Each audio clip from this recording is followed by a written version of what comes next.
All right, chill, boss, man. I got this, yeah.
You know, 4 weeks ago, Justin told me I had to come up with a new intro for this show, and I said that I would in a tone that basically said I'm not coming up with a new intro, which I haven't. So take that, Justin. Not a way to stand your ground. If the watchers of this show are sick of the same two intros, then they need to take it up with HR, which is again Justin. So he's an HR kind of guy. He really is. He's got that vibe about him. On his show one time, I once went on a rant about HR people, justifiably so. And then at the end, he goes, "Yeah, well, my wife works HR." And I was like, "Oh, ouch! Here I did it." He just led you right into the lion's den on that. Yeah, I think he did it on purpose. Yeah, of course he did. Just the way he does things. I could say that a few years ago, I could say that we're a quarter of the way through the season, but they added that one game. Mm-hmm. Thanks a lot, Roger. And speaking of adding that one game, Matt and I were talking about this the other day. Quit putting, not you, just the NFL people in general, quit putting the stat up about, if you're 0-3 or if you're 1-3, you don't make the history of making the playoffs. There wasn't this many games, so the stat has to have changed by definition, and yet no one says that. They don't even put an asterisk or anything next to it. It drives me crazy, mainly because we're 1-3, but Do you guys have strong feelings about the 17 games? It's just whatever. Yeah. Not really. I like I getting mean, rid of a preseason game. Yeah. That's probably the best part of it. Yeah. But if they're claiming to have players' safety and health at the pinnacle of all of their moves and rule changes, then adding a game kind of defeats that. Now, granted, I've never understood why they have an even number season anyway. It should always be an odd number just to take out, 8-8 playoff teams and stuff like that. But I'm just a guy on the internet. Then With you a can good get 8 voice. and 9 playoff teams. Exactly. Right. Well, didn't the Giants make the playoffs one year at 7 and 9? Like the Seahawks year did. that they okay. Marshawn Lynch's legendary run was on that 7-9 team, I believe. Yeah, against the Yep. Saints. Yep, it was. Beastquake. Against That's the great. defending champs. Beastquake 1.0. There was a second one that he had. The year that I think it was the year 2014, I think, when they went to the Super Bowl and lost to the Patriots. Yes. When he he didn't had- get the ball at the 1 yard line. yeah. That one. Yeah. He had a Beastquake earlier in that year against the Cardinals. It was Yep, I remember that one. very too. similar run. Yes.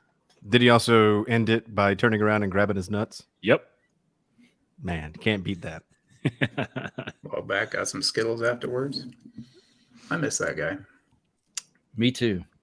I just went to his store in Vegas. In fact, that's where I got this.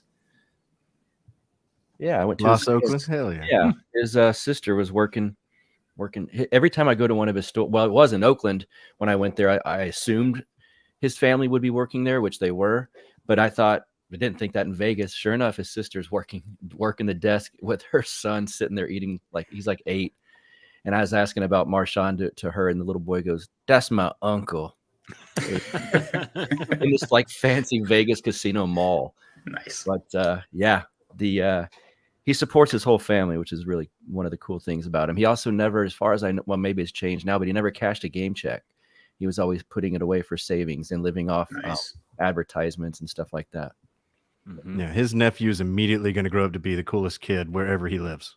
Yeah. There's no way that it goes any other in any other direction. Right. All right, I have an awkward change over to a different sport here because I'm just curious for the baseball guys on the stream. Yeah, your shirt reminded me of it. Fuck yeah. Does Aaron Judge's 62 home runs mean anything to you? No. It means less than nothing to me. It's an American League record, and you still have Barry Bonds, you still have Sammy Sosa, Mark McGuire. There's 3 other people in front of you still for the season home run record. I don't know why they were making such a big deal about it. I guess Like they I needed thought the something to talk Pujols about. thing was cooler. Yeah. I mean, he joins Yeah. a league of what, 5 guys? That's Yeah, well- vastly more interesting. And couple that Pujols with Yachty and Wainwright all closing out their last regular season home game in St. Louis. I thought that shit was amazing. But Yeah. Aaron Judge, here's my big problem with the Aaron Judge thing, and I'll tie this back into football. They kept breaking into college football games Yeah. to show us at bats where he was striking out and looking less than I don't know, home run kingy.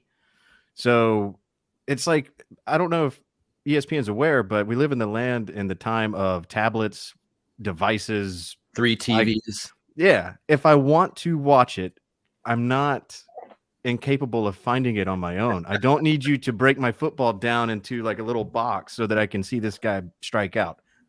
I Yes. don't care. And it diminishes the Black Lives Matters thing on the field.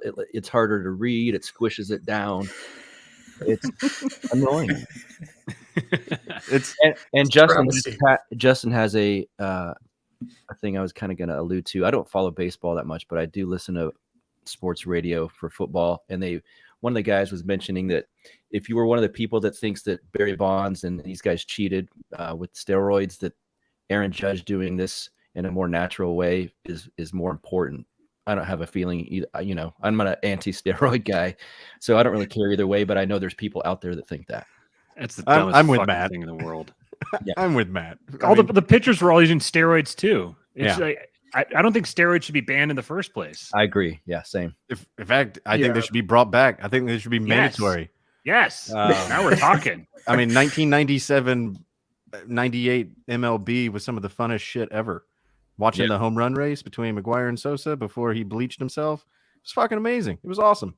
Yeah. And Forget then they had mandatory. Well, never mind. I'm not going to say that. well, then they had to start fucking with the baseball itself, changing its density and composition to boost home run numbers, which happened like 5 years ago. And because the sport was dying because you were having 2-1 or 1-0 games, and everybody knows. I mean, look at what the NFL's been doing, making the quarterback where you can't touch him, making the DBs where you have to tackle him slowly and embrace him and tell him, nice things as you're taking him to the ground. It's because you're trying to get more scoring happening. And so baseball saw it and they were like, well, we can't go back and do the steroid thing. Let's just make the baseball really, really home run friendly and just fuck with the numbers there. So I don't now know. Next year they're like making the bases bigger, like the physical bases are Are they to be really? larger. Oh, Yeah. The physical bases are going to be larger, which whatever, I don't care. They're doing something with the pitch clock, which I think the pitch clock is fucking retarded. If you don't like that baseball takes a long time, then watch a different sport. Yeah. Like this is the nature of the sport. It's a game going back and forth between the pitcher and the catcher or the pitcher and the batter and the runners on base. Like this is part of the game. There's no reason to speed it up. No. For like TV times or something. Fuck your TV times. Yeah. Leave it as it is. And then what's the other thing that they're changing? They change the shift. They're banning the shift, which is also fucking retarded. Yeah, Like stupid. now you can only have players like can't have their feet on the grass when the pitcher begins his windup or some kind of stupid thing like that. It's over regulating the game. And here's my former ANCAP comes out and I'm like, fuck your regulations. Give me my sport pure and raw. Well, and I think on top of that, Matt, they are reducing the amount of times you can throw over to first base without throwing a pitch. So I think it's like you can only throw over to first once, maybe twice in between throwing it to home plate. And they've already taken the DH and put it in the National League, which I honestly don't mind. Yeah, I don't care. But But they're trying to fuck with it too much. And it's like, look, you're not football. You're not the NBA. Try and put a swing clock on golf. Right. Yeah, good luck with There's- that. There's a reason why that doesn't exist. It's a totally different sport. Stop trying to act like something you're not. Yeah. But either way, I will, because baseball was brought up, I do got to shout out my Atlanta Braves did win the Eastern Division last night. And tonight is the final regular season game. They're playing 162 right now. So it took the entire season because the Mets have been a pain in our ass. But we did come back from a 10.5 game deficit and played out of our fucking minds. And, we're on a sports show. Got to at least tip my cap to my boys. My dad is an NL guy. He's a Cardinals fan, actually. And he thought it was the worst thing ever when they incorporated the DH and the NL. So they can't do this. They did. And They I did. actually don't mind. Nobody's clamoring for pitchers up there taking 3 strikes and going back to the dugout. And if you see Ohani, I think is his name, out in for the Angels, he's a DH nights that he's not pitching because he can hit so well. Yeah. The dude's So- the dude's a Cy Young. I mean, I'm a lifelong Mariners fan reluctantly. And the dude's like a Cy Young caliber pitcher and a Triple Crown caliber hitter. Yeah. In It is one incredible person. to me that he doesn't get like the pub that you might think. Like, It's is 'cause it the just Angels because it's are dog baseball? shit. It's the Angels suck. Like the Angels have Mike Trout and him and nobody else. Is that Well, the fact- what it is? The fact that he re-signed with the Angels, like 1 year, 30 mil or whatever, it's like, what are you doing? Like, go get paid by the Yankees or Red Sox or somebody, but get out of that town. Anyway, congratulations on your Mariners for making the playoffs. It has been a while, and I love seeing new blood in the postseason. I fucking hate when it's just Yankees, Sox, and whoever the fuck else just on repeat. Oh, the Dodgers and Houston and shit like that. I It was like the it when it longest changes up. playoff drought in the big 5 sports. 21 years. The last time they made the playoffs was Ichiro's rookie year. The Good year that they won Lord. 116 games. And then did you see the way that they actually clinched their playoff spot? I did not. It came down to, I think it was 5 games ago or so, and they got down to their magic number was 1. They needed they were going against the Orioles. Not directly, they weren't playing a game against the Orioles, but that was the playoff spot. And the Orioles had won, so they needed to win. They played the Athletics, I think. Mm-hmm, yep. And it was 1-1 in the bottom of the 9th inning. 2 outs. Cal Raleigh, their catcher, whose nickname is Big Dumper because he's got a fat ass. He started off the season as just like a platoon catcher for him. And at one point in the year, he had like 10 or 12 home runs, and he had more extra base hits than singles. That's the type of hitter that he was. He hit, so it was bottom of the 9th inning, 2 outs, full count, and he hit a walk-off home run to win the game. Nice. Set the Mariners team record for home runs for a catcher in a single season, and ended the longest playoff drought in professional sports. Now I think it's the Kings now, Sacramento Kings, been since 2006. But yeah, and then they've been like, speaking of the Angels, the Mariners had, I guess we'll get back to football here shortly, but the Mariners had started the season not good. It was like last year where they were the kind of the peppy tryhards who just barely missed out on the playoffs. And they started off the season, they were like 10 or 12 games under 500, maybe 15. They started off bad. And then they had a series against the Angels where they started beating each other. And then it was in Angel Stadium, and Jesse Winker got beamed, and it was very clear they were throwing at him. They actually started the game with a relief pitcher. They changed from the night before, after there'd been some fisticuffs the night before. They changed their starting pitcher, put in a relief pitcher to start, and the first batter was Julio Rodriguez. They threw at him and they missed. Next was Jesse Winker. They plunked him, hit him just straight in the ass, and and he immediately and the umps didn't throw him out, didn't throw the pitcher out right away, which was unthinkable. But he turned and he ran straight for the dugout. He went for the Angels manager, and it turned into a gigantic brawl. Everybody got involved, huge old brawl. And then the most enduring image from it was Jesse Winker walking back to the Mariners dugout, looking at all the Angels fans over the dugout, just sticking up double birds. And from that game on, the Mariners became the second hottest team in baseball, I think, over the rest of the season, or at least for the next 5 months, behind only the Astros, who were, of course, the team right ahead of them. And the Angels just went straight into the basement.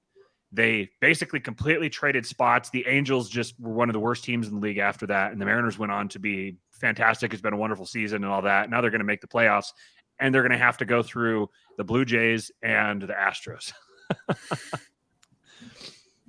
Yeah. One of the best sports books I ever read was it's called 8 Men Out.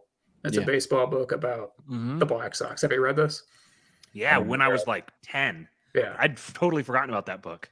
It's about the fixing. It was of the 1919 World Series. It's a big year. How they threw that. Yeah. How they threw that series. It's interesting how they talk about how it's obviously there was no television then, but it's easier even for the crowd not to notice an extra hitch. You take an extra hitch as you're throwing to first base, and that makes the guy safe. And it's hard to for the fans to see that and think, oh, he purposely did that or whatever. Yeah. Very interesting book. They made the Houston Astros look like whoever follows rules. I don't have a good analogy, but I mean, the Houston Astros, what was it, 2017? Cheated their way all the way to a World Series championship, very egregiously. I was very surprised that nobody picked up on it, because as soon as any allegations started coming out, they were like, "Oh yeah, you can hear it. They're beating on a trash can in the fucking dugout. Who can't hear that?" So I don't know. Baseball, there's a lot of fuckery in baseball. A lot more than I think people are willing to admit. Yeah, I respect the sophisticated cheating in baseball. Oh hell yeah! Yeah, you Hitting want a trash can. Or the pitcher who just constantly reaches back and adjusts the back of his hat before every pitch. Yeah. Just keeps reaching back there, and for whatever reason, nobody bothers to check his hand. Yeah, Kenny Rogers in 2006 against the Cardinals, pitching for the Tigers, had tar on his hat.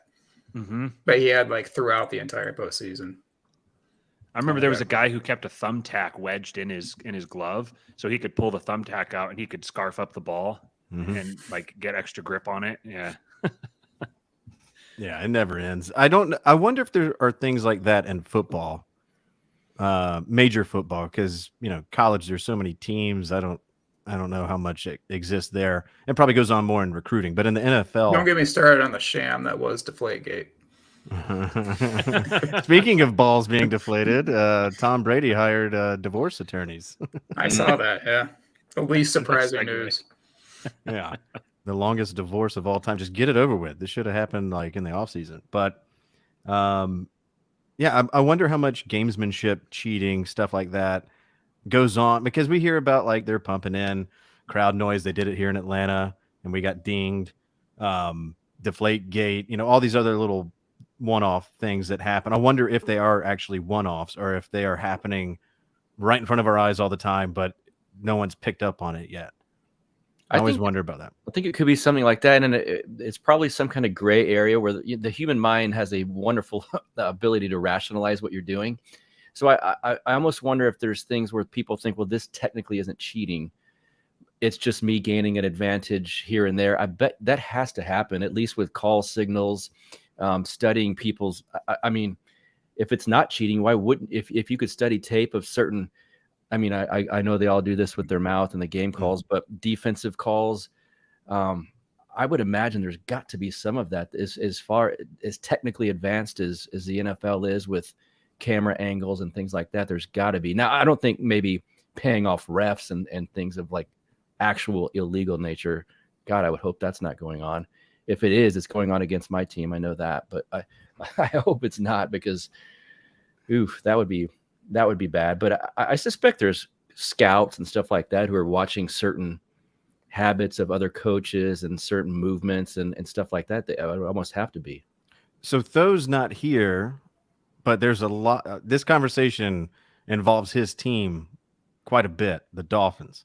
They had to go up to Cincinnati early because of Hurricane Ian. They were practicing at the University of Cincinnati's outdoor practice facility that's surrounded by university buildings, and immediately college students were tweeting out, or whatever platform that they're on, video of the practices, and they were prepared for that. Like, they knew that gamesmanship was going to exist in that realm.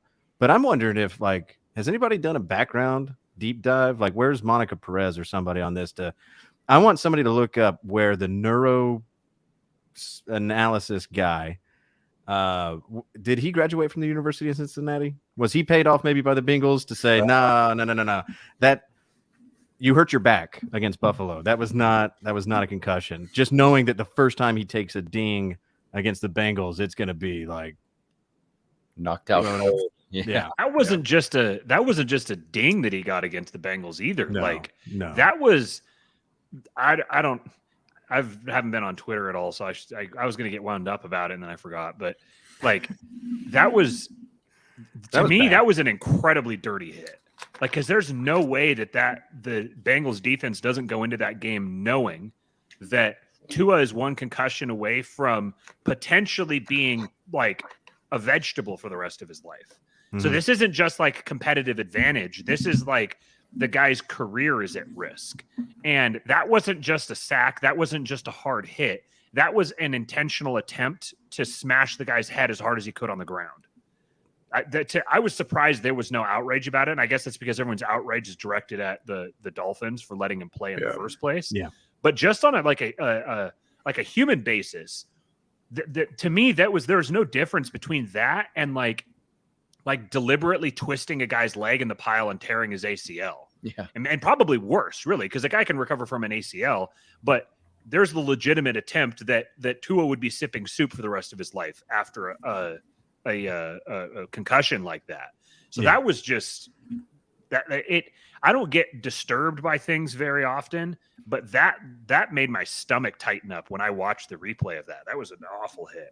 That is surprising though, especially it's like the Bengals and like what's his name, Vontaze Burfict was always always doing this. And Ndamukong Suh up there in your neck of the woods, Mark. Yeah, he was prone to do that. People. But like even in UFC, where guys know that the likelihood of them getting knocked out bad and seizing up is always there, even when they do, it's still like a year, sometimes a year and a half before they fight again. Tua's got how many more games every week? And now obviously he's not going to play in this upcoming game, but if he was a fighter, he wouldn't come back on the field until next August. I don't know how he's not out for the year. To see somebody's hands go in that position, that's not just a stinger or like I got my bell rung. Like that was some severe shit. How much do you think that doctor got paid to sign that NDA after they fired him? Like that had to be a pretty big settlement, right? Oh, did he sign an NDA? I mean, I'm assuming that's what happened because okay. They let him go, and obviously someone was asked to fall on the sword. Not to mention Goodell was there. He was in the building when that happened. Was he? Yeah, he was talking to Chris Collinsworth and everybody up in his suite doing all that. So you knew that heads had to roll for that. And like you said, Matt, the immediate outrage was directed to, just bullseyed on the Dolphins. Like, you guys did him dirty. He should have never played. I don't care what protocols he cleared. Change your protocols. He was clearly. We said it on the show last week. It's like, look, Teddy Bridgewater is clearly going to be the quarterback. I don't care if Tua's starting. Teddy's going to play the majority because he's gonna have to leave that game, and that's probably why the bet that Tho was mentioning about Gesicki getting 80 yards or whatever. I was like, yeah, that's never going to happen because Teddy two gloves ain't going to get it done. Man, that's a little forecast to your expectation for the Dolphins game this year or this week. Well, give them time to the Jets, I think. Give them time to kind of get some gel going. Anything can happen, but coming right off the bench while you're telling the world that Tua's playing and then he starts, it's like Teddy's not coming in and saving the day on the road. It was never going to happen. No. The Bucks is there anything else on the Bengals Dolphins? No. The Bucks were mentioned. They were never in that game against KC, mostly because they fumbled away that kickoff, and KC's already up. They got up 21-3 at one point. Yeah, I actually, as a Brady semi-Bucks fan, still came away from that game almost encouraged by the way the Bucks played, even though they were never in the game, because the offense finally looked like it was starting to get in sync. Mike Evans looked great. Brady looked like he had people to throw to. I mean, the defense, I don't think the defense is as bad. I mean, they were playing the Chiefs and Mahomes was hot and he was hitting stupid pop passes at the 5-yard line or whatever. He was doing Mahomes things. I love that this is Mark's inner Raiders fan coming out. I have these thoughts after we lose to him as well, but go ahead. Mahomes was doing Mahomes things. I'm going to feel this way on Tuesday. You just watch. Basically, what I'm saying is the Chiefs look dominant. The Bucks were never in the game, and I still am more encouraged by the Bucks season after that loss than I was going in. Especially when you consider their division at this point. Yeah. Oh, yeah. Yeah. There were 3 games I got. There's actually 7 games I got wrong last week. I went 9-7 in my picks on the show last week. But there are 3 that I am very embarrassed about because I was very confident in the opposite direction. And the Bucks Chiefs was one of them. I thought for sure that you get the Bucks at home or even in a neutral site that you're getting Godwin back, which was surprising to me, and he played great. But I was just like, I don't know, the Bucks defense, the Chiefs didn't really feel like they had all their weapons yet. Like they just lost to Indy. They were still trying to figure things out. But holy shit, they look like the best that they've been since Mahomes has been there. The way he was just doing whatever he wanted to. And that was unexpected. I think the biggest reason the Bucks have been kind of scuffling the first part of the year is just because Tom Brady's throwing a car salesman. So once they had Mike Evans back, and obviously Mike Evans was back, and they got Chris Godwin back. Julio, obviously we talked about Julio last week. Julio's going to be Julio. But if they can consistently get Evans and Godwin and Julio there, and now Rachaad White looks like he's going to be something. So Rachaad White can keep Uncle Lenny from maybe breaking down halfway through the season. Now I think you're going to start seeing the Bucks offense start clicking. It's going to turn back on and it's going to start functioning. I mean, even Brady isn't necessarily going to be going to be able to overcome having to throw to nobody. He's got to have receivers out there, and he happens to have a very, very good core of receivers when they're all healthy. Yeah. I think Cole Beasley retiring is a good sign too. He's probably like, yeah, I'm not going to get some catches in this offense now. Yeah. There goes my my Cole Beasley leading the NFL in catches the rest of the season prediction. Damn it. Buck, you got anything on the Chiefs and Bucks? No, I mean, I picked it correctly. I wish I was wrong on it, and I hate seeing Mahomes look like that, but I've seen it a lot, and that's unfortunately what he can do. I think the coach is amazing. I think he's amazing. I think Kelsey, man, I wish Darren Waller and Josh McDaniels would watch film. Well, they better be this week. Watch film on how Kelsey gets open. No one can stop him except Charles Woodson did, but it's hard to do, and he's just always open, and it drives me crazy. But yeah, I mean, the Bucks tasted what I've been feeling for many years now. Well, then let's go there. Broncos Raiders. Raiders finally get victory number 1. Well, that was fun. Yeah. I got that one right too. We had to. If we lose that one, then the season's over. Finally, I've been saying every week, Matt can attest to this at some point probably, that we need to run the ball better. And we chose, I think, one of the top running defenses to do it against, and it finally worked. Because clearly, even though we won, I could see that Derek, Josh McDaniels, Darren Waller, and even Devontae Adams to an extent are not quite all in sync yet. I think, again, they should have played during preseason and they didn't. That's part of it. But boy, does it make it easier when Josh Jacobs was just tearing people up. And finally, I think the Raiders have an O-line combination that seems to have worked. For the first time at the end of the game, I thought, okay, the O-line that we ended with is the one that we will start with next week. That's the first time that's happened. If that does happen, I think it will. And there was O-linemen like yards and yards and yards just plowing Denver over. And ever since we've swept them for the last 3 or 4 years, if we run at them, the D-line weakens. I said the same thing. We should have done it to San Diego, to Los Angeles Chargers. It was a stupid game plan. They didn't do it. It always works against Denver when you have these edge rushers that are amazing. And that's what we did. And it was beautiful.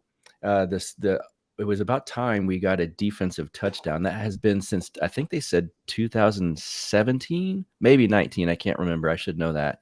That was beautiful. It was just a wonderful game. I loved it, of course.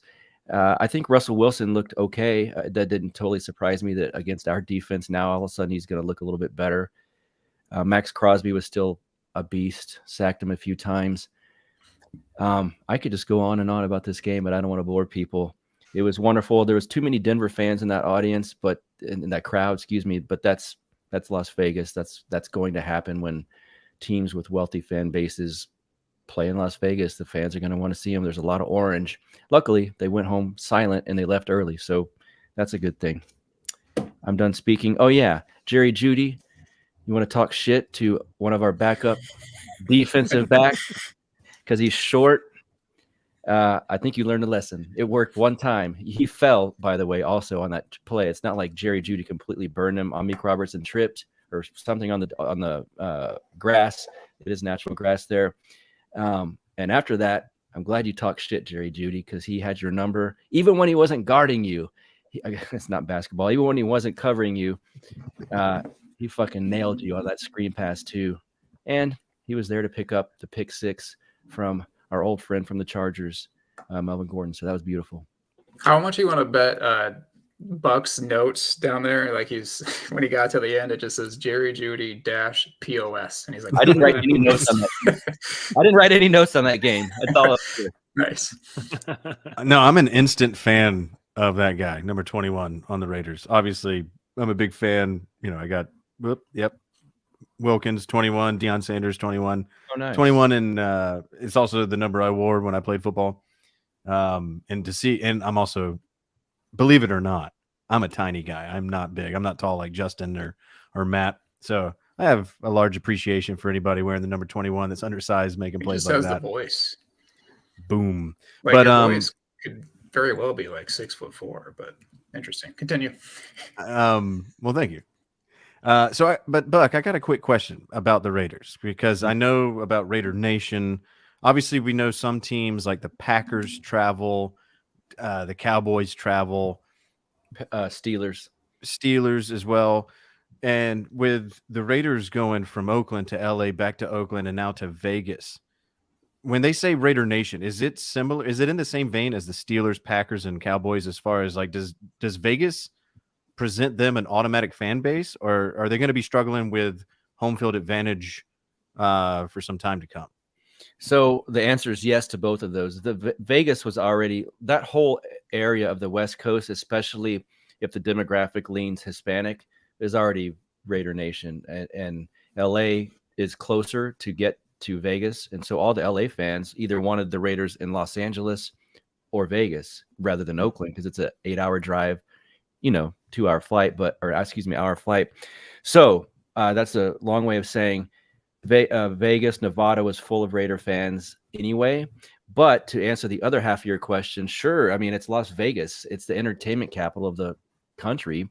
Unfortunately, fans like the Bronco fans have money enough, and you've been to Vegas, you don't need much money. Look at the people walking around, but the tickets are expensive to those games. But I know last year of all the Eagle fan base was fairly vocal at the Raiders game. They lost big, so it shut them up quickly. But the Broncos, that was the Bears, Eagles, and Broncos are the largest crowd I've seen at a Raiders game.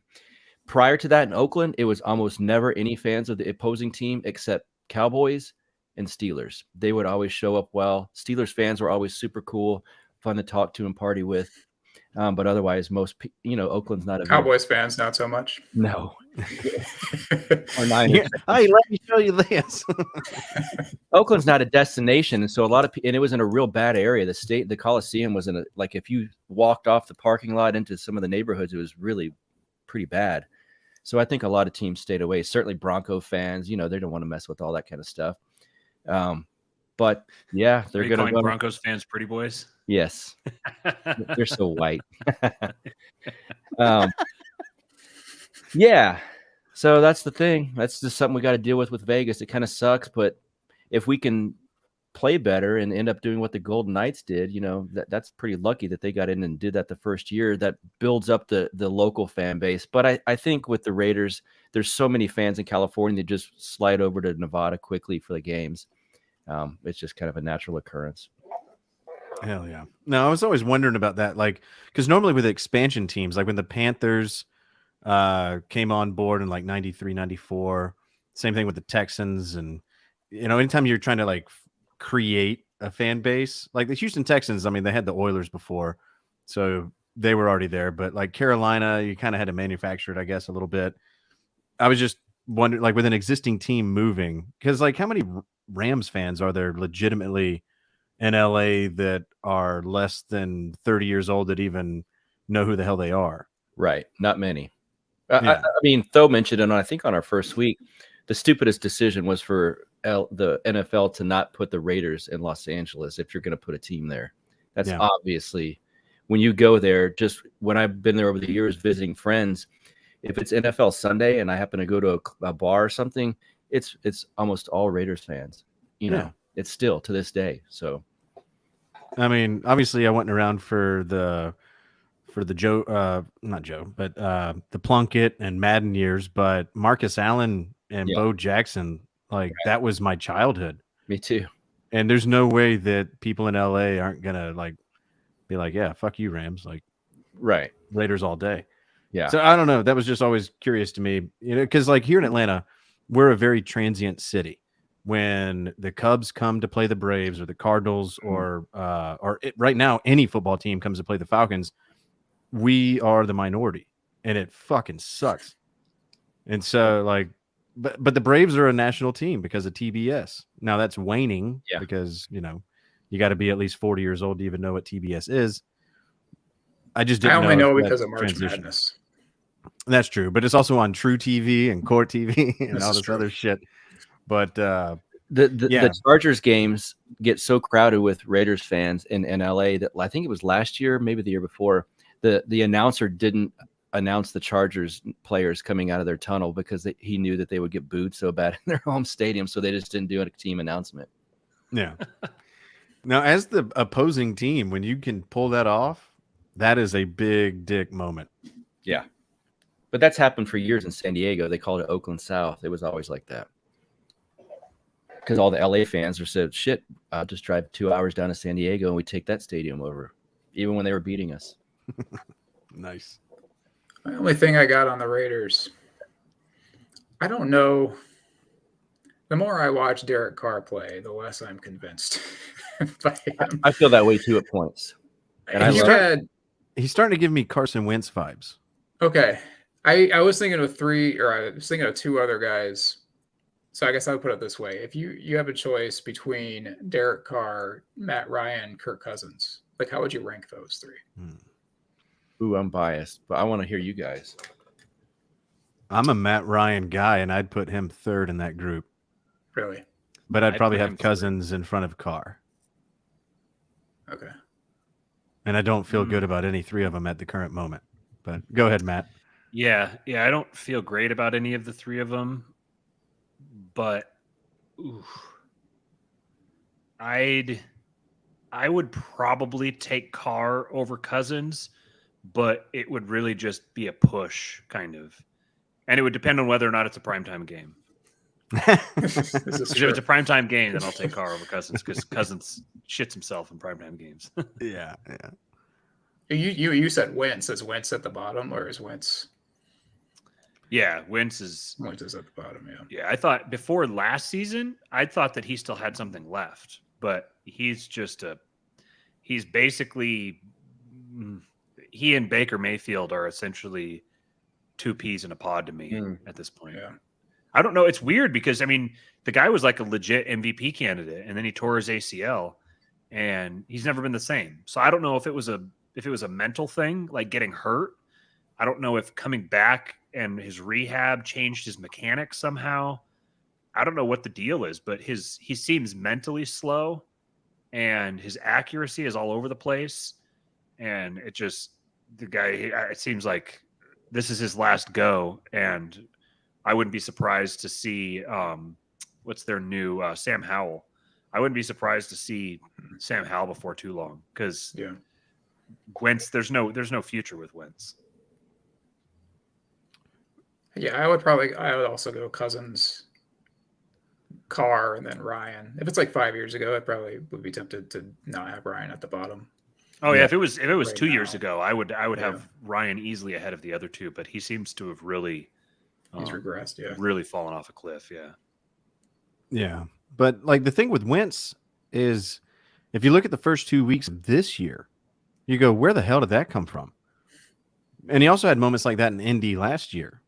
And then he would have another week where he would sprain both of his ankles on the same play, throwing an interception. And you're like, I didn't even know that was fucking possible.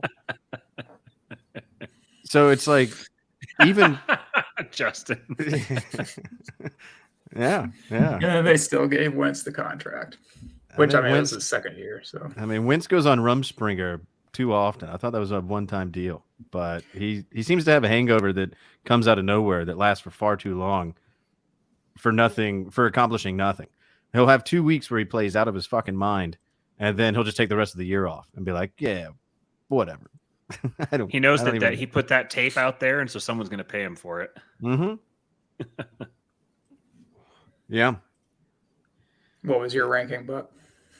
I would say Carr. I'm biased, I admit that, but I have my frustrations too with him. I would say Carr. Who the hell is calling me right now?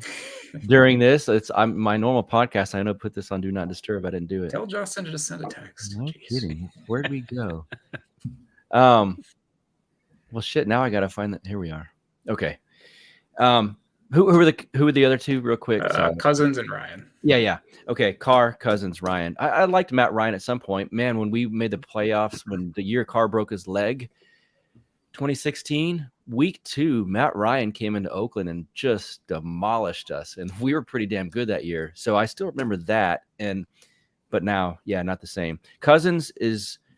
I don't watch. Honestly, I don't watch enough Vikings football, but he seems okay. Carr, this is such an old talking point. I get it. He's had so many offensive coordinators, so many head coaches, and been through so many rotations. He finally has the number 1 receiver. I think he finally has a very good play caller. We shall see how that works out. Man, I just hope it starts to click, because he's the kind of guy that if they traded him to some team with a pretty good infrastructure, I think he could go to the Super Bowl, and I'd be pissed. So this is how I felt about Stafford, actually. Same, right? Yes, and they remind me of each other sometimes. Although Stafford's looking a little bit more lost these days. He looks rough, yeah. I think if Carr and McDaniels could just keep going, Carr looked like the Gruden connection was good. Whatever they had worked, and then of course, my conspiracy mind will go right to that. Of course, they couldn't have that and allow that to happen. But I hope McDaniels and him can connect in that same manner. We'll see. But I think Carr has a bigger upside than either of those other two at this point. We'll see. We can revisit this conversation at the end of the year. It'll be interesting.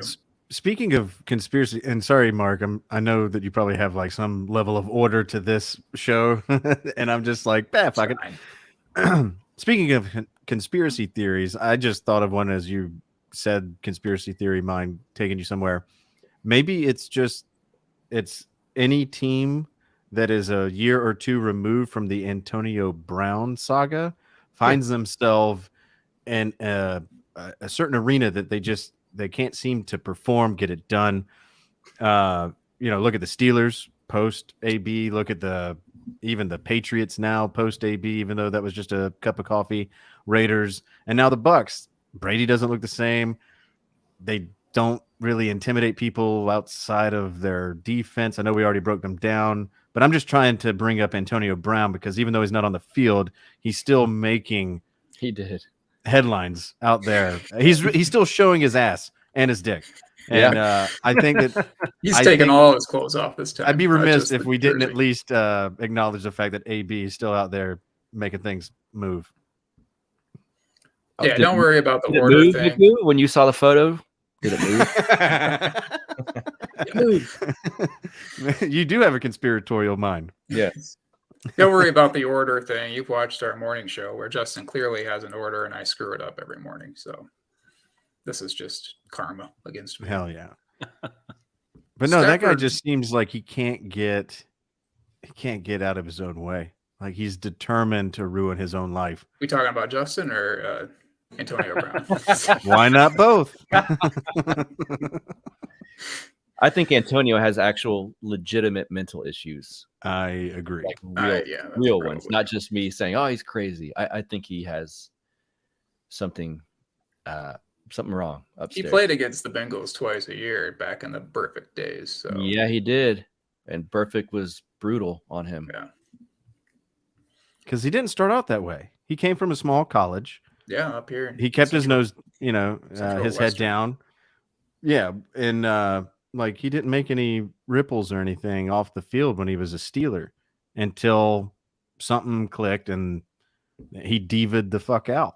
He Ocho Cinco'd his way around the league, and now he's showing his dorsal fin. I don't know what the hell's going on. I mean, every team after the Steelers, he's been crazy. Yeah. I mean, the thing last year where he just quit, I mean, that made the foot freeze thing in Vegas or Oakland, whichever city we were in at the time, look like nothing. Yeah. I mean, I've never seen anything like that. I can't imagine doing that in front of the best football player of all time. That's just crazy. It's not like on the Jets and did that, which would have, I think it was against the Jets, maybe. It was. I think so. Yeah. But it'd be weird if he was on the Panthers or the Jets or the Jags. What a weirdo. But he did it on Tom Brady's team. Like it's hard to imagine. After Tom Brady gave him the vote of confidence, he was taking selfies with him, like, we're good. I don't know. Maybe Brady's decision making isn't, so great either. Now, what if Antonio Brown gets with Giselle? I would love that. Zach Wilson's got her on lock. Yeah, exactly. Gisele's in Oh. his age range. I mean, if anybody was Right. paying attention to the This is true. preseason or off season or whatever chatter, that dude was knocking back some book reading clubs like it was, going out of style. Based. Not quite the quilting clubs, but book reading that works. Mm-hmm. All right, Steelers the were milfs, mentioned. I not the only have I only have one thing to say about the Steelers. I just thought it was interesting that Pickett came in and he threw 3 incompletions, and all of them were interceptions. Yeah. And he not a got single ball hit the ground. Yeah. And I'm let sure it be we'll be seeing known. him. Let it be known now that the Pickett era has started in Pittsburgh, that the Pickens era will coincide right along with him. And I think Pittsburgh and the rest of the country is about to take notice, if they haven't yet, that George Pickens is the real deal. He Yep. is the truth. And he wasn't able to really flex that much at Georgia because of his blown ACL, and he had to take basically his last year off. But because I'm a diehard Georgia fan, I pay attention to even recruiting. So I heard all the buzz about this kid coming out of high school. It was between Auburn and us, and he made the right choice. And seeing the videos that were coming out of practice when he didn't even have the number 1 yet. He was still number 86 because he was a lowly freshman. He was doing one-handed twist and over, flying over DBs, making the catch, and still getting both feet in bounds. And he was a freshman, and it was like, yeah, but we're Georgia. We run the ball. We have Nick Chubb and shit. If they fully unload him, it's gonna be fucking awesome. And I just hope that they know what they got. It's interesting. It's Pickett has a similar situation as Burrow does. He's not as good as Burrow, but I mean, he's got a bad offensive line. He's got the 3 receivers, and Pickens, Claypool, and Deontay Johnson. Freiermuth is a pretty good tight end as well, and then obviously Harris is a good running back. Oh yeah, no, they Just all have about- everything. Their perimeter players are already there, and the Steelers defense is always going to be the Steelers defense. And Tomlin fucking rules. Like, even if you're not a fan of their team, and I'm not a Steelers fan, I think Tomlin's fucking coach of the year almost every year because he's just such a cool motherfucker. Like, giving all of his players black Air Force Ones, like that's the funniest shit ever. But there's no excuse for the Steelers now. Like, I think that the last 2 to 3 years, the thing holding you back was Big Ben. Mm-hmm. And just him not wanting to let go of the game. And if I don't know what their line situation is, but I think even Matt Stafford right now is like, if we can get a line, I could probably be good again. Yeah. So I don't know. I'll keep my eye on the Steelers. It's weird. That's a team I don't hate. Like, I've never hated the Steelers, but I just can't understand any time they can't get it together. Like, to me, it's like you have everything there. I don't know why you can't just thump teams like the Jets. I saw a video someone did where they spliced 2 clips together, and it was like a before and an after. One of them was the shot from behind the quarterback, the all 22 footage from behind the quarterback. One of them was Trubisky. One of them was Pickett, and it was the same play. It was, or at least very close to the same play. I didn't look at every single player, but it was very close to the same play. Seam route to the tight end from probably the 35, somewhere in there, and about a 20-yard seam. And this same play, the tight end flashes open at the same time. Pickett makes the throw and gets just fucking planted into the turf, but completes the pass. Trubisky, I don't remember if I watched his head or not, but I don't even know he saw the throw. He pulled it down, looked around, scrambled, and got sacked. That was it was pretty telling, the difference between the two.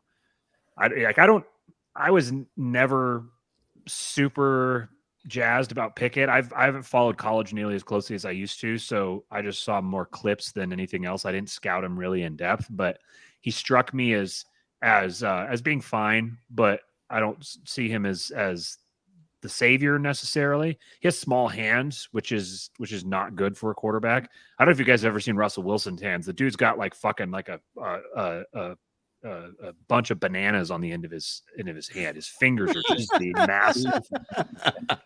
His hands are larger than Cam Newton's, to give you some context. And Cam Newton doesn't have small hands either. No, that's a lot of bananas. Yeah, I measured my hands one time. I was like 8 3/4 inches here. This is the way they measure it for the combine. So that's 8 3/4, which is basically average for a man, maybe on the small side of average.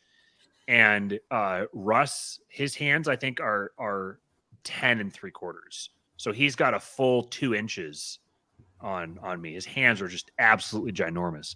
No. I was about to say, I think we all know why Sierra's sticking around now. I refer you back to the message I sent in the chat earlier. Buck just did the Donald Trump. I assure you, there's no issue down there. No complaints. Oh, 2016 was so great. No one has ever complained to me about it before. That's like that guy that tweeted. He said, how did he say? He said, I can assure you, he says, I've never met a woman who enthusiastically participates in sex.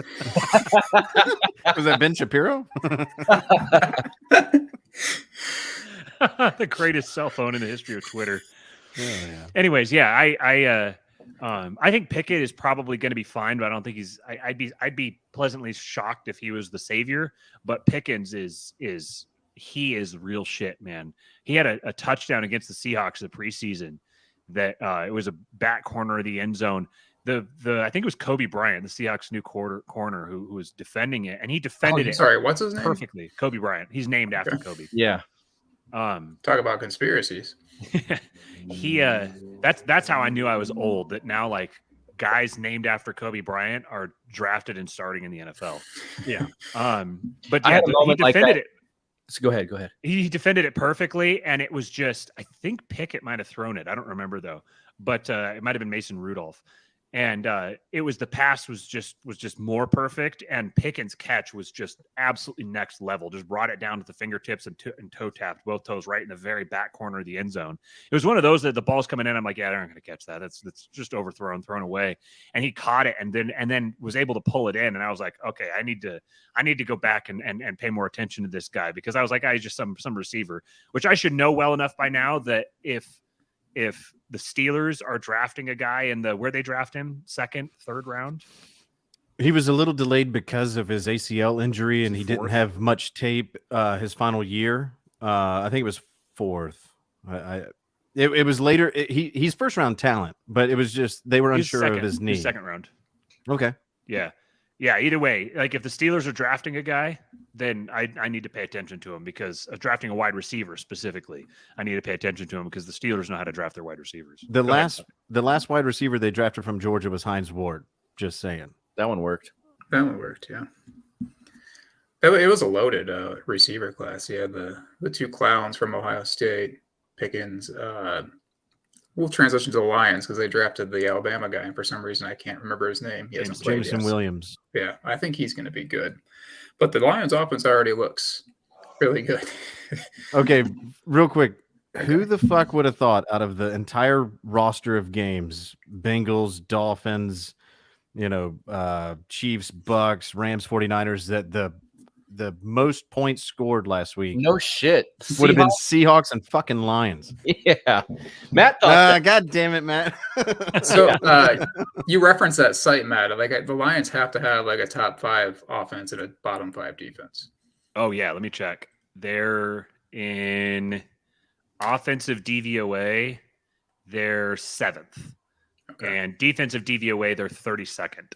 Let me look at their offensive DVOA and see how it breaks down by pass versus rush. So offense, they have the 12th offense pass DVOA, the 4th offense and rush DVOA, which is defensive value. Oh shit, it just blanked on it. It's defense adjusted value over average. So is that like in baseball, like the WAR? Similar, yeah. It would be kind of like maybe like weighted runs created plus. It's Yeah. kind of a similar to that. So it's weighted for, it's adjusted for the season. And early on, obviously, they don't have enough of a sample size. So They have a statistic called DAVE, which is DVOA adjusted for variation early. It's a formula which combines our preseason forecast with current weighted DVOA to get a more accurate projection of how a team will play the rest of the season. And as each week goes by, they change from forecasts to actual statistics until they have enough. Man, I love that there's big brain people out there doing big brain things with sports. I just come at it with, I don't know, man. I just feel like it. It's feelings ball, like we talked about last week.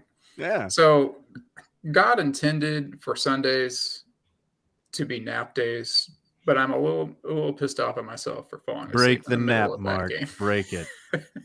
I fell asleep directly in the middle of Seahawks Lions and woke up and said, I just missed a real good game. So someone tell me what happened. Well. No defense. Yeah. The Seahawks didn't punt.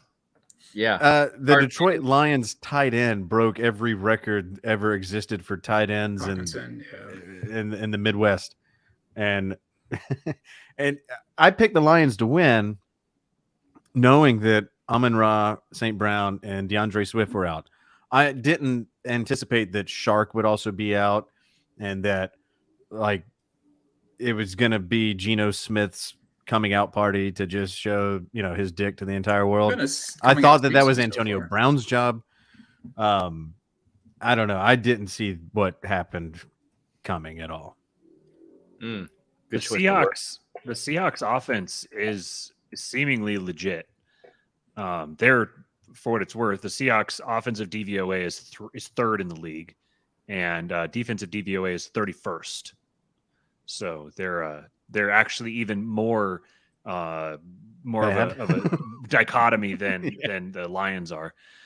But yeah, I wasn't able to watch the game. I was busy working that day, so I just was able to watch the highlights. But just from what I know of it, and then from following a bunch of Seahawks people who were talking about it afterwards, essentially just the Seahawks offense is just clicking. It is clicking. Geno is operating very well within the structure of it. What it really reminds me of is, remember the Rams in 2018 when Jared Goff all of a sudden was like, oh, there's something to this guy. And it's because he would operate with it. He would do what you tell him. He would just operate within the structure of the play.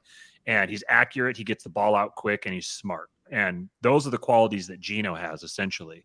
They're running the offense is it's a long ways back, and there's a lot of cobwebs back there in my brain. But the offense that they're running doesn't seem like it's altogether that different from what Geno ran at was it West Virginia?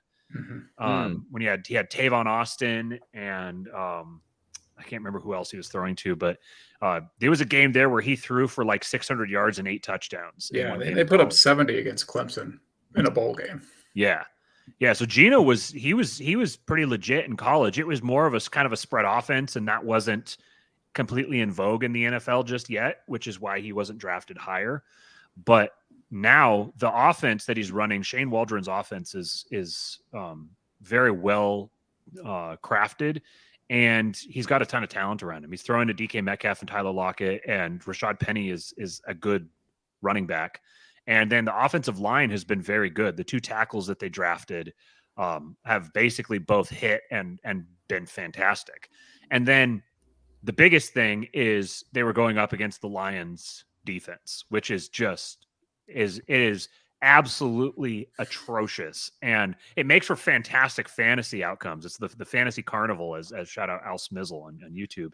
It's a fantasy carnival because like the Lions offense is very, very good, and their defense is very, very bad, which means they're going to be getting in shootout after shootout after shootout after shootout. And the Seahawks are basically in a similar spot. So it's going to make for an interesting decision for the Seahawks later on this season, because if Geno keeps playing like this, he's legitimately setting NFL records for like 4-game stretches, and there's actually still meat on the bone in the offense. Like they haven't shown everything. They haven't really gotten into everything. So even if the defense starts adjusting to them, there's still stuff that they can do in turn, and they've barely gotten Kenneth Walker involved.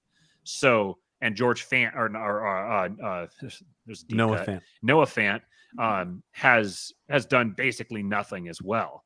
It's all been Uncle Will Dissly. So yeah, I was about to say it's Disley. Who the fuck is that guy? Yeah, he's He's from UW. He actually, his first 2 seasons in the league, he came roaring in, had a couple of fantastic games, and then one year he tore his Achilles, and one year he tore his patellar tendon and missed the rest of the season. And then now I think this is his 4th year.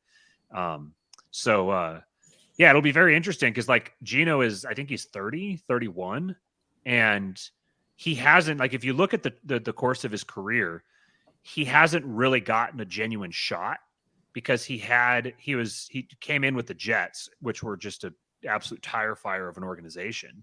And then he kind of bounced around as a backup, but he was a backup on bad teams with established quarterbacks until he came to the Seahawks, and then he was backing up Russ, and so he's not going to compete with him. He was serviceable last year when Russ was hurt, when Russ had his busted finger, and he did pretty well, even against some good defenses. And that was when he was playing in he wasn't playing in an offense tailored to Geno Smith. Now he's playing in an offense tailored to Geno Smith. And he just does what he's told. So he's basically going to get you everything you can out of the offense. He may not add a ton to it, but he even scrambled for like 40 yards and a touchdown. And those were legit, like, designed runs that he's athletic enough that he can get it done. So he's probably about as athletic as maybe like maybe Patrick Mahomes, kind of, where he's not a true running quarterback, but he can take off and kind of. He's not Zach Wilson a little bit. Yeah, right. A little hip action there. But yeah, so it'd be very interesting to see where he puts the Seahawks. It's kind of annoying to me because, like, I wanted them to be bad this year because, like, the highest since I started following a team as a fan in the NFL, the highest pick that I've ever witnessed was when the Seahawks drafted Russell Okung 6th overall.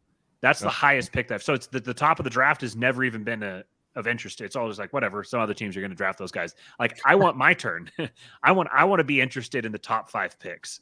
But it's looking like that's not going to happen this year. Most likely. So then the question is, what do you do with a guy that's playing as well as he is? Even if he plays 80% as well as he's been playing for the rest of the season, he's still an above average quarterback. So do you extend him? This is like the Titans conundrum with Tannehill. Yeah, that's very similar. I have a suggestion. I hear there's a neuro analyst that's looking for a job. Maybe bring them into Seattle and bring their draft picks back closer to the top. Yeah, that's an interesting thought. So curious about pay Aaron Donald to. Yeah. I wonder if have a little bounty gate in LA, and it's worked before. I've seen them repackage the old things and call it new.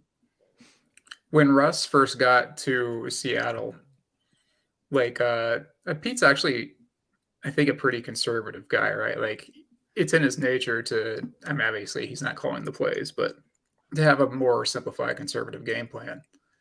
And I think you saw that with Russell Wilson early on, and then he turns into a superstar. And I think that's kind of where they started to bat heads. And it might be like relieving to him to have Geno, who has these limitations, but can play well within the offense that they have set up. Yeah. He explicitly said that earlier this week. Someone asked him, like, a Seattle sports radio guy asked him, like, what's it like setting up the offense for Geno versus Russ? And he said, well, Geno does what he's told. He does, like, he operates within the structure of the play, and Russ obviously doesn't. That was I remember this. I spent just way too much of my life thinking about this for several years, but you could watch all of this happening in real time, where Russ has this preternatural ability to tilt the football field in his favor. With his, it's like an instinctual thing that he has, but there's risks that come with that. You know, he's going to get sacked more often, and he's going to potentially throw picks more often. He's naturally a gunslinger. That's how he wants to play. Pete's big thing was always protect the ball. We don't turn the ball over no matter what. And you could see him putting the training wheels on Russ for the first couple seasons he was in the league. And I think a lot of Russ's issues were things that were baked into him by being forced to he couldn't act instinctively. He had to be constantly like kind of embodying what he was being coached to be. And then the team's offense was not all that great. It wasn't set up all that smartly, and especially the offensive line was an afterthought. So it's like, all right, we need you to operate within the structure of the play. No turning the ball over. Don't be making risky throws, all that kind of stuff. All right, now go snap the ball. Oh, everything went to shit immediately, and I'm running for my life. I just so happen to have this preternatural ability to turn shit into gold in a situation like that. So he's going to do that, but there's just this constant tension between the two of them where Pete wants things done a certain way. He wants to prioritize running the ball. He wants to be more conservative. At the same time, he'll take big gambles and stuff. So he gets emotional on game days, as he said. But you could see Russ turning into a bit of a head case because he had to somehow operate within the structure of the play while the play was falling apart around him, like immediately.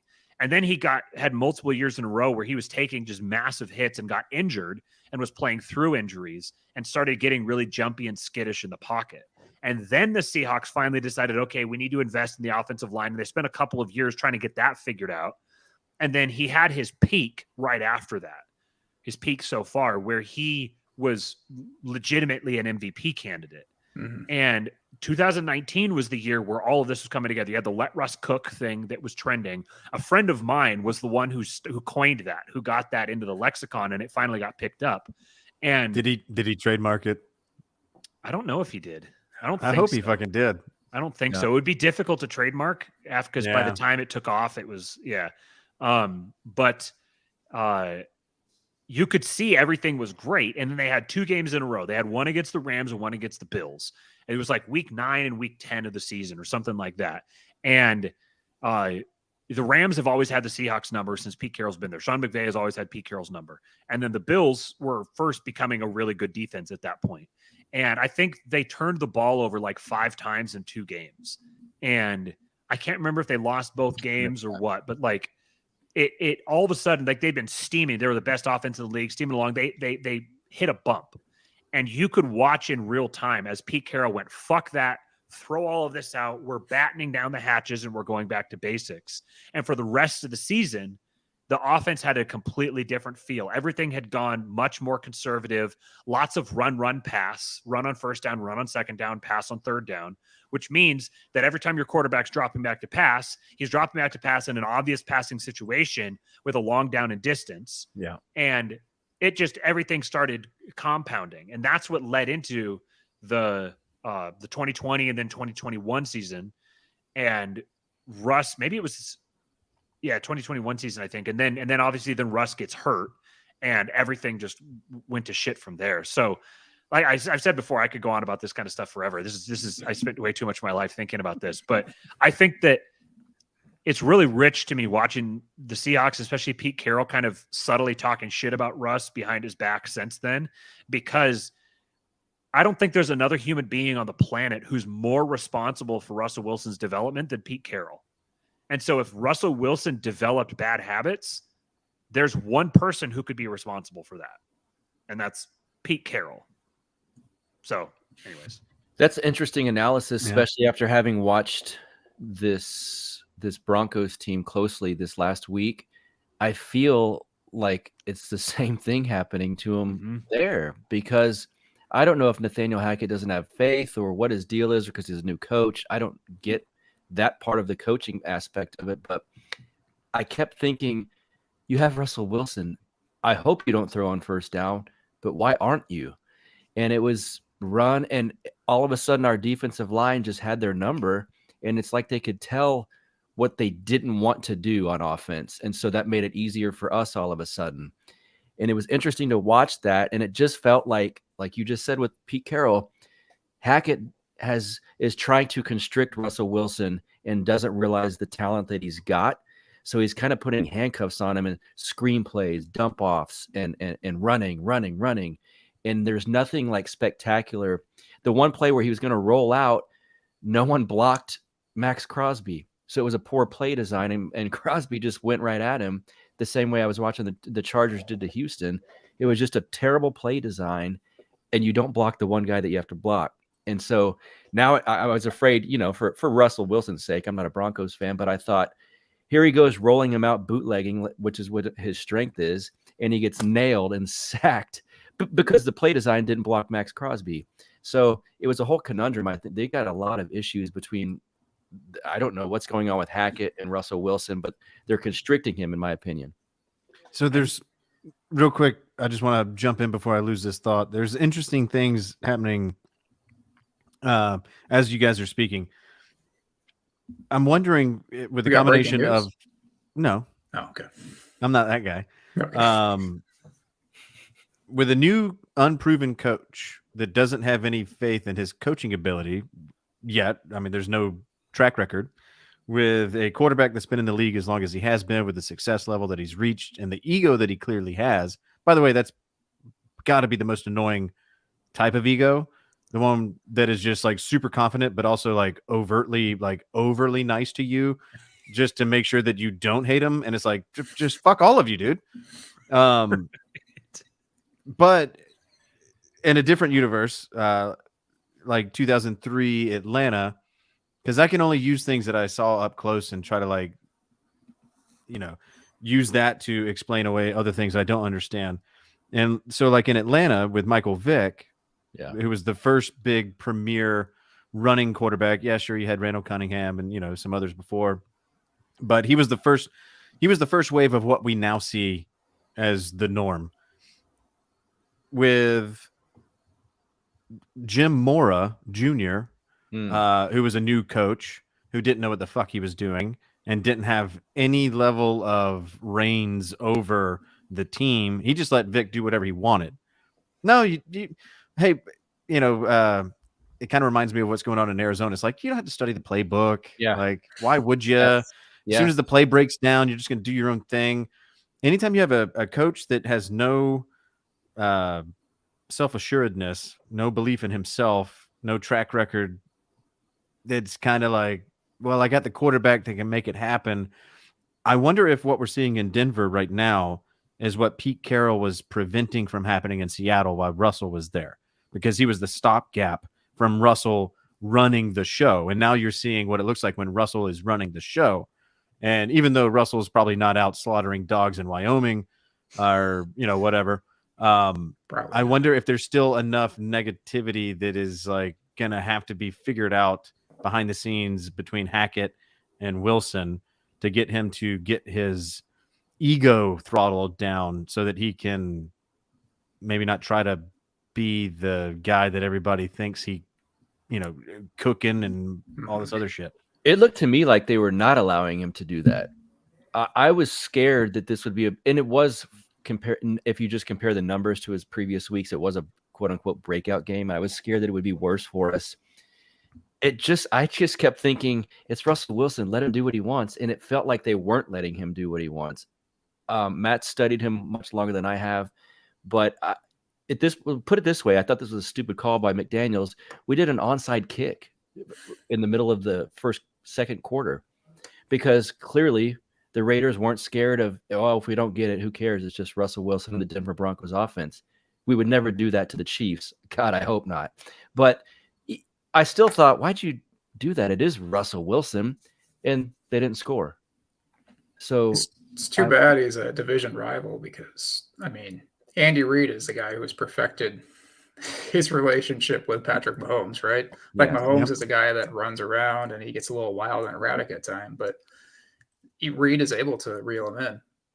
Well, and I was just throwing my thing out as like a total polar opposite of Mora and Vic with Hackett and Wilson. They couldn't be any different other than the similarity of big ego and new coach. And if 3 years down the road, Hackett's like, I couldn't do a fucking thing. Everything that was happening on the field was Russell's doing. That's what he wanted to do. And, who knows? You don't know until after they're able to come out and talk shit. It's interesting because in 2012, when Russ was drafted, the Seahawks took him at 75, and the Eagles took Nick Foles at 88. And they this is when Andy Reid was still the coach of the Eagles, and it came out after the draft that they were going to take Russell Wilson if he was there at their pick. Mm-hmm. I think they may have even been planning to trade up for him, and that's part of why the Seahawks took him where they did. He would have That been ended the up- perfect like follow up to McNabb. Yeah, that ended up being 2012 was the Michael Vick was there. And Yeah. I just went and checked. It was Michael Vick and Trent Edwards were their quarterbacks for that season. And the Eagles went 4-12. Now, there's it's most likely that Russ probably wouldn't have started as a rookie for the Eagles that year. He wouldn't have started the season the way he did with the Seahawks. And who knows if, you're talking butterfly effect stuff when you start playing counterfactuals. But the guy that I always wanted to see Russ with was Andy Reid, because they are just the offense that Russ would run the best is Andy Reid's offense. Mm-hmm. And Russ is the perfect quarterback for Andy Reid. I think if the Eagles had drafted Andy Reid, then Russ would likely have wound up being Patrick Mahomes before Patrick Mahomes was Patrick Mahomes. Totally agree. And that was the loss of that possible reality is what always has rankled me, because Pete is very much, he subscribes to the rule of 53 or whatever, that you have to have, what is it? It's something like you have to have X number of running plays in a game because it correlates well with winning. And it's like, well, yeah, because teams that win run the ball. Right. That's not because teams that run the ball win. Right. It just does. I wonder if his game plan changed when DK Metcalf threw a new stat in that has never happened under his watch, and that is using the medical cart to go take a shit. I was just looking at Twitter, and he said that he doo-dooed his pants on his. he actually doo-dooed himself. Oh no! Oh, that DK now stands for something else. Yeah, Son of a bitch. Oh fuck. And one interesting counterfactual or scenario, I actually thought this would happen. I didn't know if it was going to be a three-way trade or how it was going to work. I kind of feared it at the time. Now I'm not sure. I might have welcomed it in hindsight. Russell Wilson to the Raiders, Derek Carr to the Broncos. I thought that was a very real possibility in the offseason. It scared me. Again, I thought if Carr goes to some team, he's going to win the Super Bowl. I really don't want it to be in our division. And I thought, I'm not sure about Russell Wilson, but imagine him and Josh McDaniels. Again, I don't know that Devontae Adams would have come to the Raiders without Carr. Who knows? Another thing, this was a possibility in the offseason, and I thought about it, and I was trying to picture Russell Wilson with Josh McDaniels in a Raiders uniform. Could have been interesting. We'll never know. I will say that the Broncos offense that they're running, I think that Russ and Nathaniel Hackett are simpatico. I think that they're very, especially some of the stuff talked about in the offseason, I think they're very much on the same page. And that Hackett being a new head coach is going to be deferential to Russ, but Russ is also not the type to really throw his weight around. When he started doing it in Seattle was like 6 years after he should have started doing it. So it took a lot to get him to that point. And even then he wasn't doing it overtly, which actually kind of made it seem even more disrespectful because it seemed like passive aggressive, but that's because his thing is he wants to try to keep a good face on in public. And it's kind of like we keep our dirty laundry to ourselves and we deal with it at home. But then there's people leaking stuff to the media and everything. So it makes it look like he's being disingenuous. But I do think that it took Aaron Rodgers a number of weeks to get going with Hackett. Yeah. And I think that there's a good chance that the same thing happens with Russ. And you're also dealing with a coach. He's a new coach. He's trying to get a lot of things figured out. So in the long run, I'm not super concerned about them. I thought that things were going to get off to a better start than they have. And I don't think that Russ is cooked, but they're both just swimming upstream right now. And a lot of Denver's issues are being highlighted or magnified by the fact that they're having these issues. I got to say this. There's a lot of games that like some terrible things came from them, like the Dolphins, for example. And I'm sure there's probably a lot of others, but that was the only one that I had on my mind. I will say this, out of the Broncos-Raiders game, both sides probably come out feeling pretty good. And Buck, obviously you can speak to this. The Raiders got their first win. Obviously you leave going, fuck yeah.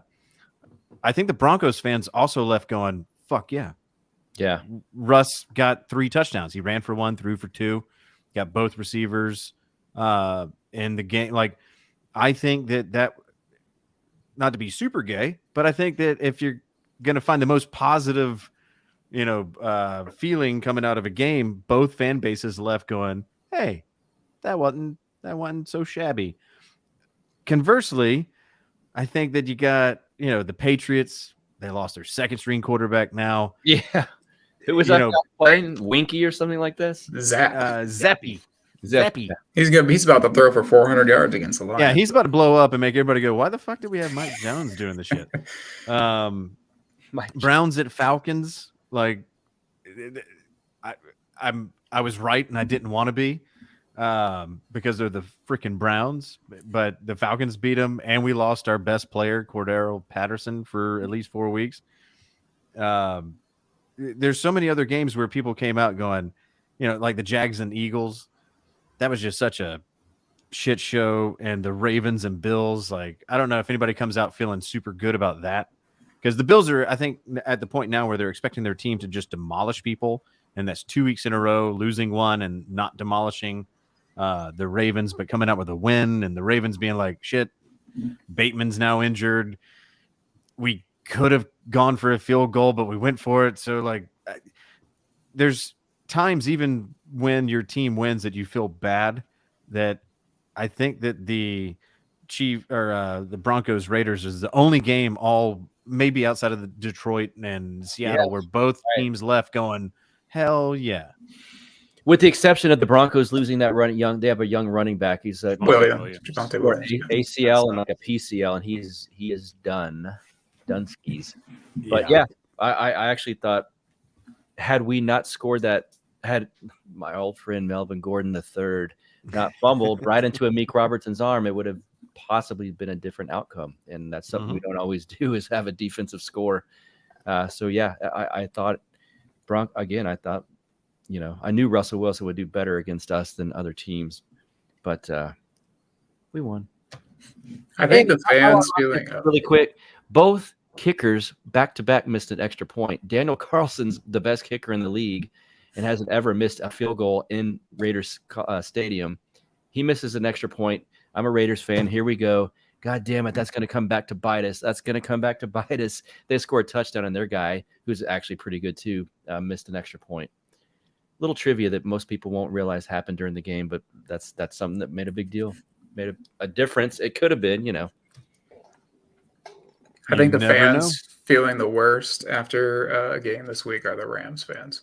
Yes. Yeah. They are in trouble. The 49ers defense, by the way, really, that safety looks like Troy Polamalu. He is he's got the hair and everything. Well, yeah, and he plays. What's his name, Matt? Hufanga. Yeah.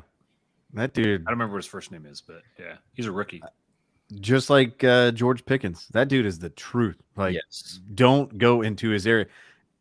Conversely, if you're going against the Rams defense, which I lauded last week, going, I don't know, Jalen Ramsey, Darion Kendrick, all these other guys in the secondary, they wanted nothing to do with Debo when he caught that just underneath, like, boom, and then ran the other 47, 57, whatever it was, yards untouched, basically.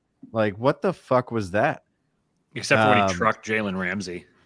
Yeah, the Rams. I am so glad I'm not a Rams fan.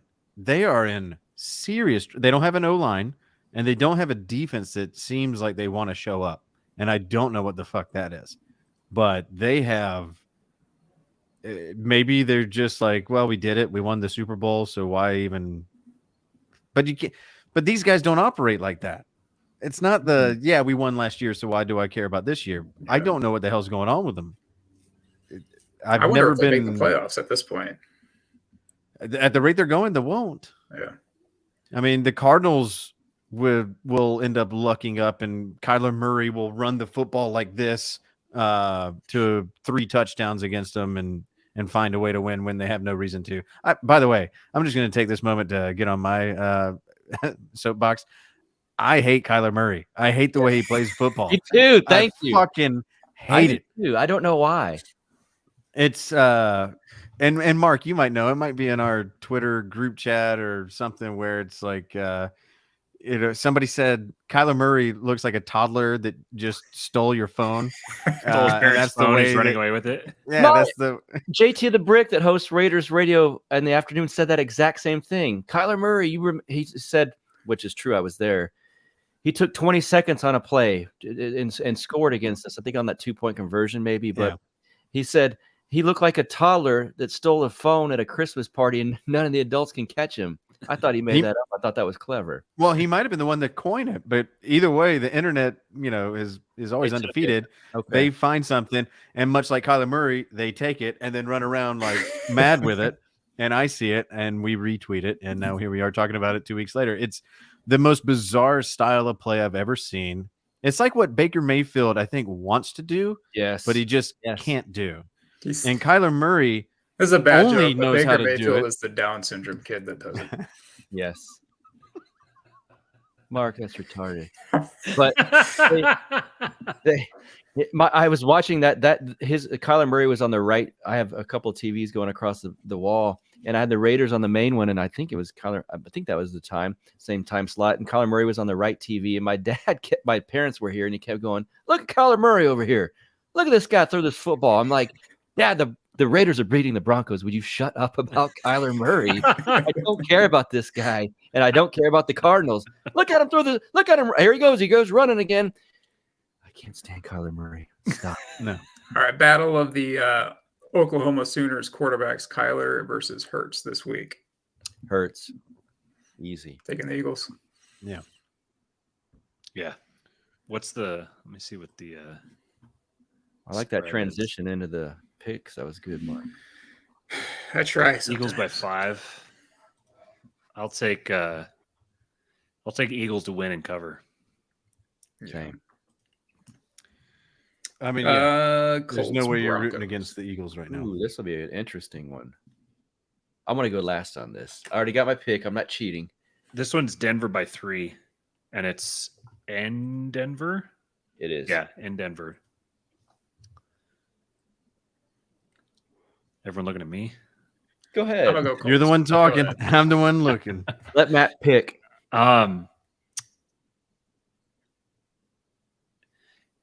Yeah, I think that I'm going to take Broncos to win and cover on this one. Jonathan Taylor is nursing an injury, and Matt Ryan looks like the corpse of Matt Ryan. And I'm bummed about Paris Campbell. Paris Campbell's just been nothing this year. I think this one's probably going to be both of these teams kind of have tendencies that are like they both kind of want to slow the game down. They both want to run the ball. So there's definitely the potential for more of a slow down game script. I don't have the actual, what's the over under on this one? Oh, here it is. 42.5. Yeah, that seems about right. I would probably hit the over. Because this strikes me as a get right game for the Broncos at home against a team that's really struggling to keep it together. And especially if Jonathan Taylor is injured, if he's limited or doesn't play at all, it sounds like he might be like a game time He's already decision. ruled out. Was he already ruled out? He's out. Yep. Oh, he's out for Ruled good. Okay, out wow. as of Last I'd today, seen he was game time decision. So yeah, if he's out, yeah, I would say probably Broncos by 10. What if Taylor was in out of curiosity? I'd say it'd be pretty close to the spread. I'd say probably I might call like Colts to the backdoor cover or something like that. But I would still a take slower loss. Yeah, a slower loss. Yeah, I think that I don't think the gap is necessarily that dramatic between Javonte Williams and Mike Boone. I mean, obviously, their draft capital, their starting position, everything would show that there is a gap. But Mike Boone is a lot better than people give him credit for. He kind of just hasn't really gotten that much of an opportunity. But I don't think there's going to be that massive of a drop off without Javonte Williams. But I love me some Nyheim Hines. I probably have invested too much in him in fantasy, but Nyheim Hines is not Jonathan Taylor. Mm-hmm. And I'll second everything you just said. I'll totally take the Broncos over the Colts. However, I will say this: with Taylor out, obviously that changes, their dynamic as far as what they want to do. But if Matt Ryan ever were to reflect his tendencies from his time in Atlanta, Mo Alley Cox is probably going to start to rise as This isn't that kind of show, man. I don't give a shit. Yeah. 1A or 1B. About Cox rising. He's going to get really excited when Cox is open in the middle, just coming down right on top of you. And much like his time that he's used tight ends when he was in Atlanta, now he did have Tony Gonzalez, so that was helpful. But Mo is fucking huge. He's tall as shit. He knows how to throw to a tight end like that. He's a basketball player. Exactly. So just run under the fucking crossbars, throw it to him. I expect Mo Alley Cox, whatever, got to say the whole fucking name, to have a big game, but I think the Colts lose and the Broncos continue to ascend, in which, that kind of blossoms out of what they started to do against the Raiders last week. Mm-hmm. Other than this huge Cox guy having a big rising up game, what do you think Matt Ryan's going to look like against that D line without Jonathan Taylor? I don't know how much Taylor has actually benefited Matt Ryan with the amount of times that Ryan's held onto the ball and been on his back while Cox is out there doing his thing and his feet are in the air. I'm trying to see how many different ways I can tie it together. All this homoerotic things. Yeah. I think Matt Ryan sucks, and I'm glad he's not a Falcon, and I feel bad for Indy, and I hope that he doesn't hold on to the ball and he gets it out to his playmakers, and I don't think that he knows when Jonathan Taylor is healthy that he's even back there behind him. I just don't think Matt Ryan even knows the team he has, and so I think it's just that much easier for the Broncos to do whatever they want. That was a strong finish to all those analogies, man. It was. Yeah, you're coming out. I got Denver also, by the way. That was an easy pick for me. I think they're going to win, not easily, but they'll cover the spread. I didn't realize Jonathan Taylor was out. I said Colts earlier, but I'm going to switch to Denver. Yeah, no, I chose Jonathan Taylor first overall in 2 different drafts, and you can imagine how I feel about that shit. Matt, before you have to go, is there a big game you want to predict? Is there one that kind of stood out to you? I think that the Ravens Bengals game looks really fun. Mm-hmm. That game looks fun as hell. And I think that let me see the where's the so money line odds. Baltimore by 3 as Baltimore by of 3. Okay. And that's earlier today. So, and then what's the over under is 48.5. Yeah, this one strikes me as big shootout potential because both of them are the Bengals defense has actually been not too shabby this season. I think they're 7th in defensive DVOA, and Baltimore been dealing with a bunch of injuries and everything.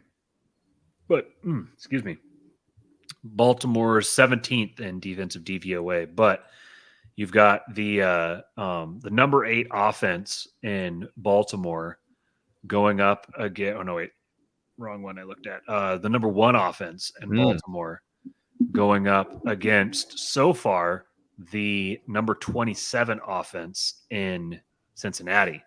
I think Cincinnati's better than that. I think they're better than they've played so far.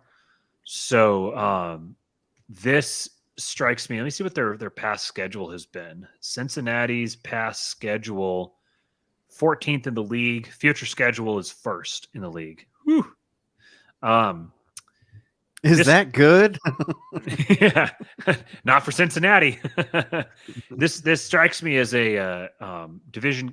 Division games are always funky. Teams play Teams tend to play up to their competition and down to their competition in division games, and Cincinnati's at home, so I think that Cincinnati is better than they have played. Are they at home? I think the Ravens are at home. Are Yeah. they? What I was looking at said that the Cincinnati is at home.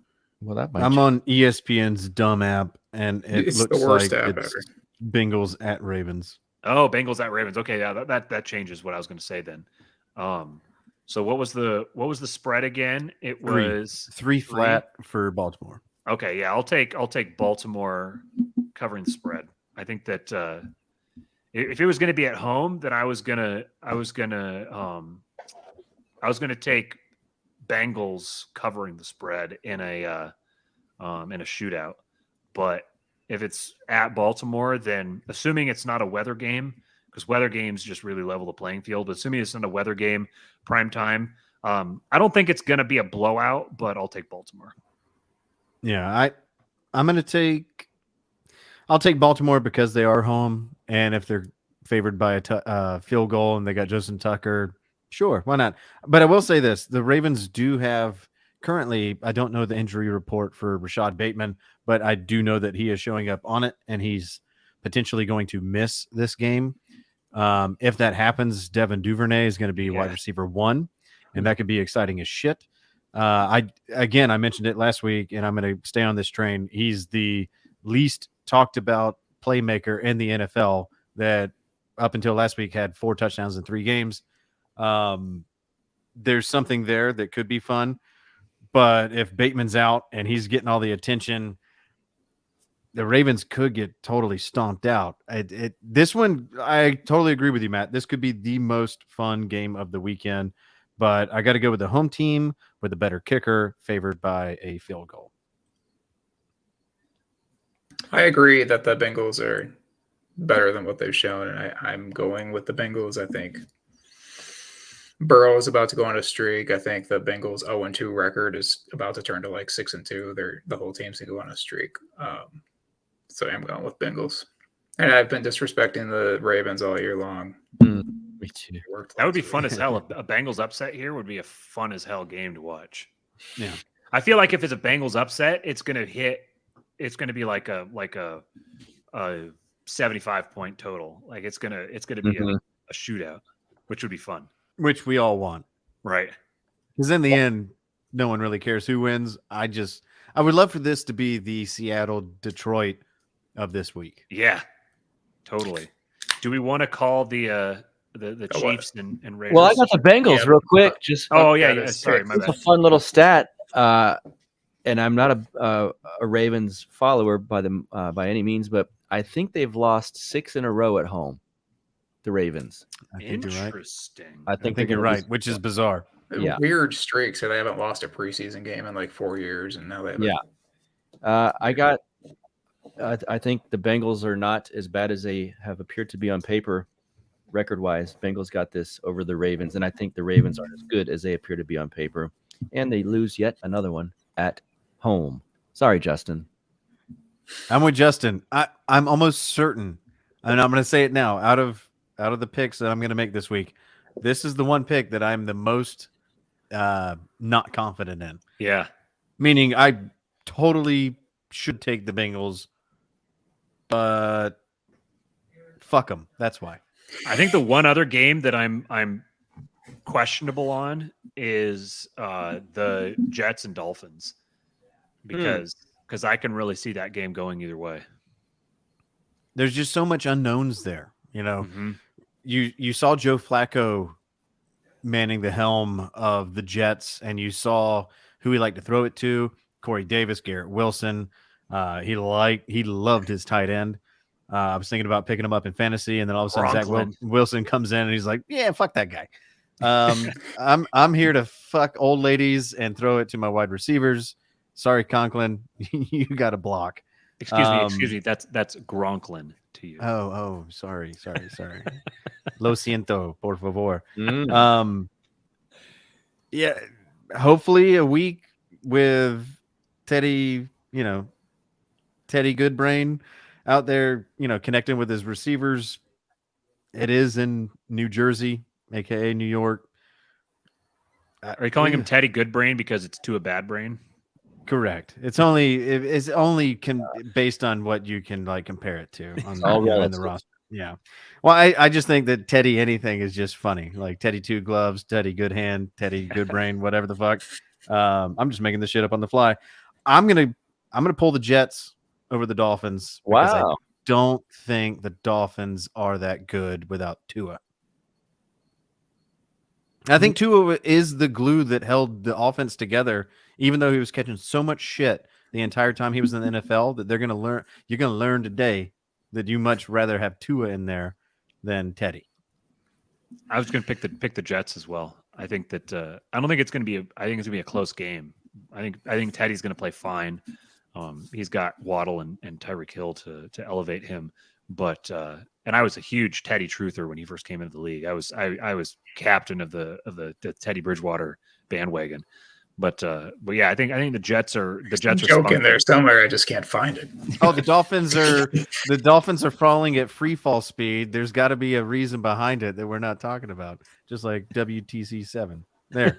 Oh, There's your. Lord. You were asking for some conspiracy theory or some shit. I don't know, man. I'm doing my best. I got Dolphins. I keep picking against Matt and Magoo. I got Dolphins over Jets. I still don't have faith in the Jets yet. So, there you go. I don't know why I picked the Jets against the Steelers last week, but I was right. So I'm going to pick the Jets again. Fair enough. The Jets aren't bad. Brees Hall, I mean, good Lord, the guy's got speed. I think they have better running backs. I think they're playing at home. I don't know. I think the Dolphins really. I just think that the Dolphins really suffer without Tua running the show. Is Zach Wilson a Mormon, or did he just go to BYU? No, I think he was just there for the chicks. Okay, just to soak away. That's not a bad call to make. Mm-hmm. Mormon chicks are. Mm-hmm. Wilson was grateful. baptized as a member of the Church of Jesus Christ of Latter-day Saints. Yeah, I've Really? always thought that I've considered converting, but I felt like that was probably a bad reason to do so. It says Do it for one of the first Google results is who was Good Zach call. Wilson's cougar. Wow. Matt, any other games you want to hit before we get out or before you get out? Just the other primetime game would be Chiefs and Raiders. I figured There it is. You can hurt my feelings. We Yeah, can end on this one. We'll end it at 2 hours. Okay. Yeah, I'm calling Chiefs win. Especially because let me just triple check this again. The Chiefs are at home, right? Yeah. Yeah, Chiefs are at home. Yeah. Yeah, I'm gonna take Chiefs win, but this one right now stands as the highest total of the week at 51. And the next highest total would be the other two games we talked about, Ravens, Bengals, and Cardinals, Eagles. I would take the under on this one. This strikes me as a slow it down, play down approach from the Raiders. I think that Josh Jacobs is going to get a lot of action trying to keep old Patty Mahomes off the field. And again, division games are always weird. Division games usually go the opposite of what people expect. So I'm going to take the Chiefs, who are favored by 7. I'm going to take the Chiefs winning, but the Raiders covering. I hate to be that guy that always goes, I agree. But I do. And I can't say it any better than Matt said. So, Buck, what do you got? Well, let me go. Let me go before Buck. I'm Oh, gonna so get sorry. Buck. So sorry. Yeah. No, it's fine. I am going to pick the Raiders because the Chiefs played a perfect offensive game last week, and you can't count on that 2 weeks in a row. Raiders win in a sort. I think this one could be high scoring, actually, in a high scoring affair. Devontae Adams catches 2 touchdown passes from the guy I don't believe in. Man, I hope you're right. What do you have? Now Car Buck's trouble? the one who's horny. Man, You calling AAA? You got car trouble up there, Matt? Mark? yeah. Yes, actually. I got, unfortunately, I hope I'm wrong. I'm picking the Chiefs because I care about these picks. In my heart, of course, I don't want that to happen. So I will gladly be wrong on this one. There you But except for, I mean, what was it? 2019, we went to Kansas City and beat them in a shootout. Carr and Mahomes. We had this fast driver that ended up killing a lady. Did quite well that game because he was our Tyreek Hill. So it was back to back. And I know Gruden built this team to beat the Chiefs basically, but he's gone. So until we get someone that can stop Travis Kelce, it's not named Charles Woodson. They keep using him against us, and I can't blame him because he keeps beating us. So I hope I'm wrong, but I have the Chiefs winning, and I think it will be. I also think a high-scoring game. I could see it being, I don't know, 34-28, 34-31, even maybe something like that. But again, I hope I'm wrong. I hope the Chiefs lose. And ironically, we've beaten them there more in the last few years than they've beaten us.